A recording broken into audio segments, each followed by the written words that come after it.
नमस्कार मंडळी, मी रुपाली तुमचं पुन्हा एकदा खूप खूप स्वागत करते आजच्या एका नवीन ब्लॉगमध्ये। आय होप तुम्ही सगळे मस्त असाल आणि स्वतःची काळजी घेत असाल। तर आज आहे रथसप्तमी आणि सकाळी देवांची छान पूजा वगैरे झाली, दारात रांगोळीसुद्धा काढली आणि मग मी गेली मुलांना स्कूलमध्ये सोडायला। आणि येताना मी आता दूध घेऊन आलेली आहे, कारण मला ना ताजं दूध हवं होतं। म्हणजे कालचं दूध असं होतं माझ्याकडे, पण मी ताजं दूध घेऊन आलेली आहे, कारण मला ना हे दूध आहे ना आपण शेगडीवरती ठेवून ना थोडंसं दूध उतू जाऊ देणार आहे।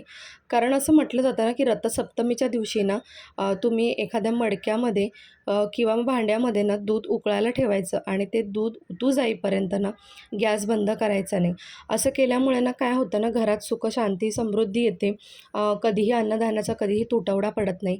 आणि याच दिवशी ना अन्नपूर्णा देवीची सुद्धा पूजा करायची असते। तर मी तशी शुक्रवारची अन्नपूर्णा देवीची पूजा करत असते आणि यामुळे ना आपल्या घरात कधीही अन्नधान्याचा कधीही तुटवडा पडत नाही। सतत आपल्या घरामध्ये चे भरभराट होत असतो, म्हणून या गोष्टी करायच्या असतात। पण रथसप्तमीला अन्नपूर्णा देवीची पूजा करतात हे मला माहिती नव्हतं। सो मी यावर्षी केलेलं आहे, ते नवीन सुरुवात केलेली आहे।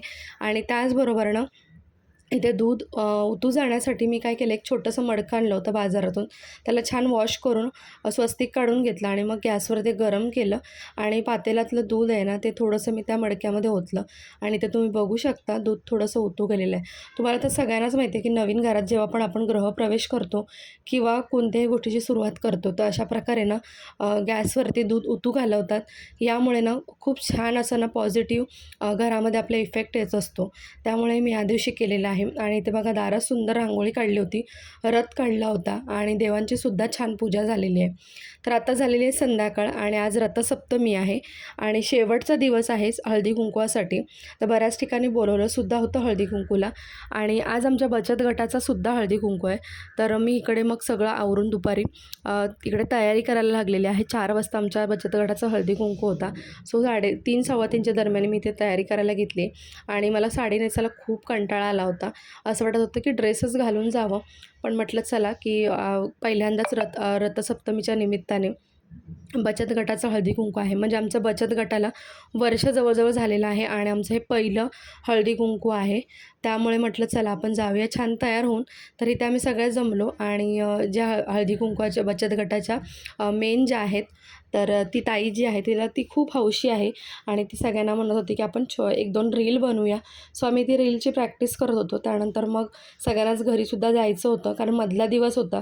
सो त्यामुळे घरी सगळ्यांना कामं होती। मग आम्ही हळदी कुंकवाला सुरुवात केली आणि जसं की आमचा पहिला बचत गटाचा हळदी कुंकू आहे, त्यामुळे असं सिम्पलच ठेवलं होतं आम्ही टेरेसवरती, खूप काही केलं नव्हतं। पण नेक्स्ट इयर आम्ही खूप छान असं करण्याचा विचार केला आहे आणि खूप सुंदर असं गिफ्टसुद्धा मुलीने आणलं होतं।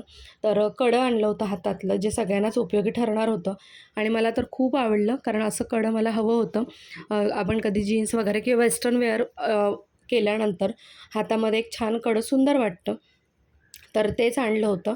आणि ते सगळ्यांना नाश्तासुद्धा आम्ही मागवला होता, समोसा वगैरे, वेफर, त्यानंतर फ्रुटी वगैरे, तर आम्ही तोसुद्धा सगळ्यांना सर्व केला।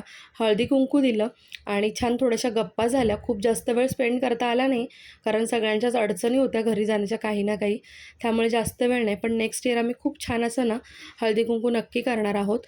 आणि यानंतर मला घरी गेल्यानंतर पुन्हा संध्याकाळी एका हळदी कुंकाला जायचं होतं आणि मग मी ब्लॉग पण काही पुढे कंटिन्यू केला नाही, कारण मी त्या दिवशी खूप दमली होती, कारण सकाळी पूजा वगैरे या सगळ्या गोष्टी होत्याच। आणि एक गोष्ट ना रथसप्तमीच्या निमित्ताने मी केली होती, ती म्हणजे सूर्यदेवाला जल अर्पण करणे। तसं तर सूर्यदेवाला रोज जल अर्पण केलं पाहिजे, पण याआधी मी कधी करत नव्हती। पण असं म्हटलं जातं की रथसप्तमीच्या दिवशी ना सूर्यदेव या धर्तीवरती प्रकट झाले। सो या दिवशी ना आपण सूर्यदेवाला नक्की जल अर्पण केलं पाहिजे। सो या निमित्ताने ना मी आजपासून सुरुवात केली आणि आता कंटिन्यू मी करणार आहे। चला मग आजचा ब्लॉग जो आहे तो मी इथे सेंड करते। हळदी कुंकूसुद्धा छान झाला, थोडेसे फोटो टाकले आहेत, कसे वाटले ते नक्की सांगा। पुन्हा भेटू एक छानशा ब्लॉग्स आहेत, तोपर्यंत स्वतःची काळजी घ्या।